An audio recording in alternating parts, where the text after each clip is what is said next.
RGB and UV on the same strip?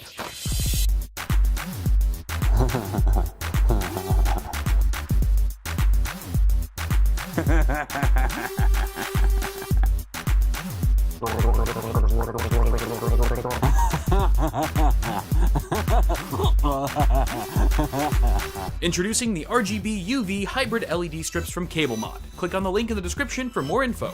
Please use responsibly. What's up, guys? So November's PC of the month is finally here, and I apologize for it popping up so late in the month, but sourcing the parts took a bit longer than expected, so thank you for your patience.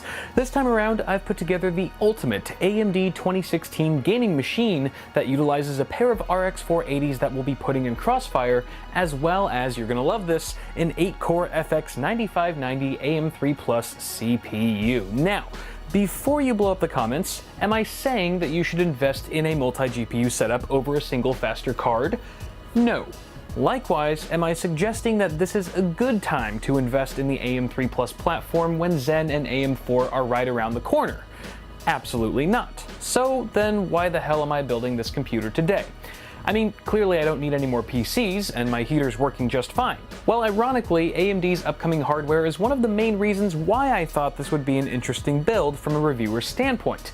The parts in the system we're building today represent AMD's latest offerings in the CPU and GPU market, so this PC will give me a basis of comparison for testing when Zen and Vega finally hit store shelves. Now, of course, how the new AMD hardware stacks up against Intel and Nvidia will be a discussion that we'll be having on this channel for a long time, but I also think it's important to see Team Red outdo themselves, and having this rig in the studio will help us measure their strides going into 2017. As we welcome the arrival of Zen, this build also seemed like a fun way to pay homage to AMD's antiquated CPU platform that I'm sure those of you who bleed red will certainly appreciate. Finally, despite this being the most poorly timed PC I've ever built, I'm confident that the benchmarks in part 2 of this video will validate it as a formidable gaming PC, albeit for a steep asking price.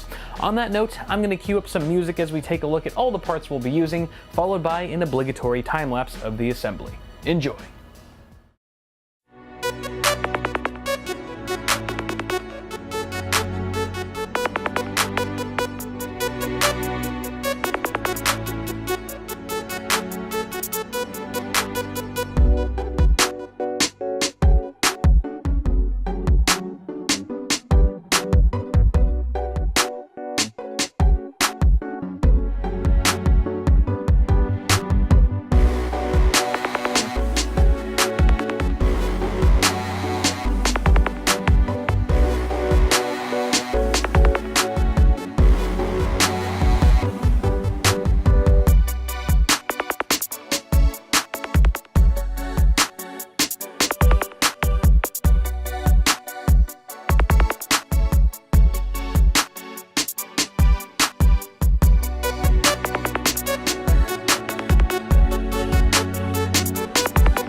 Alright, build complete, and looking good, I might add, but as much as I would love to install Windows and dive into some testing right now, that's gonna have to wait for part 2. So stay tuned for that, the follow-up video where we examine overclocking, gaming performance, acoustics, and of course thermals. We'll see how that 9590 performs under pressure. Thank you guys for tuning in, and a huge thanks to Asus, Corsair, and AMD for sponsoring the hardware for this machine. Before you guys go, don't forget to toss me a like on this video if you enjoyed it, and feel free to check out my store for new shirts and hoodies with the BitWit logo.